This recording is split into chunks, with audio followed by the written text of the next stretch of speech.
Menurut Eurochange, saat ini terdapat sekitar 192 mata uang di seluruh dunia. Di Indonesia, kita memiliki mata uang bernama rupiah. Sementara di negara lain, kita mengenal dolar Amerika Serikat, dolar Kanada, yen Jepang, renminbi atau yuan dari Tiongkok, dan lain sebagainya.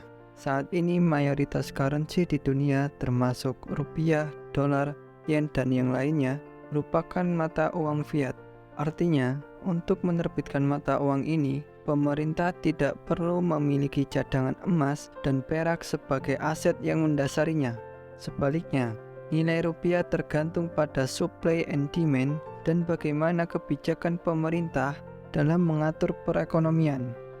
Lantas apa itu fiat money atau uang fiat?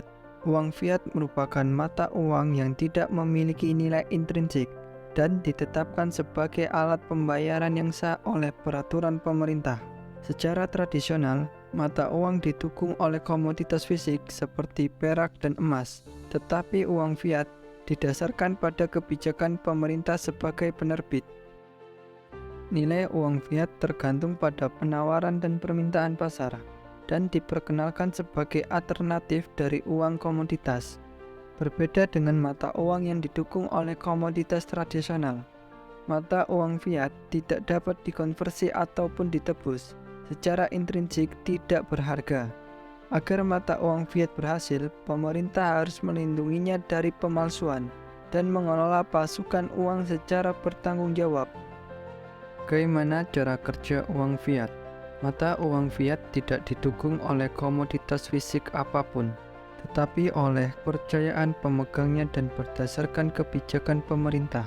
Uang kertas berperan sebagai media penyimpanan daya beli dan alternatif dari sistem barter, sehingga memungkinkan orang untuk membeli produk dan layanan yang mereka butuhkan tanpa harus menukar produk dengan produk.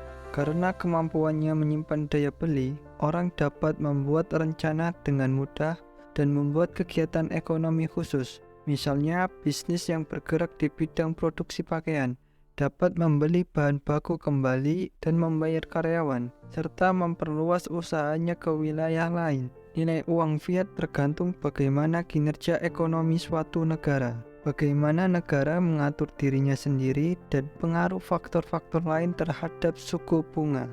Suatu negara yang mengalami ketidakstabilan politik cenderung memiliki mata uang yang melemah dan harga komoditas yang melambung, sehingga menyulitkan orang untuk membeli produk yang mungkin mereka butuhkan. Mata uang fiat berfungsi dengan baik ketika publik cukup percaya pada kemampuan mata uang untuk bertindak sebagai media penyimpanan daya beli. Juga itu harus didukung oleh kredit penuh dari pemerintah yang memberikan keputusan dan mencetak sebagai alat pembayaran yang sah untuk transaksi keuangan.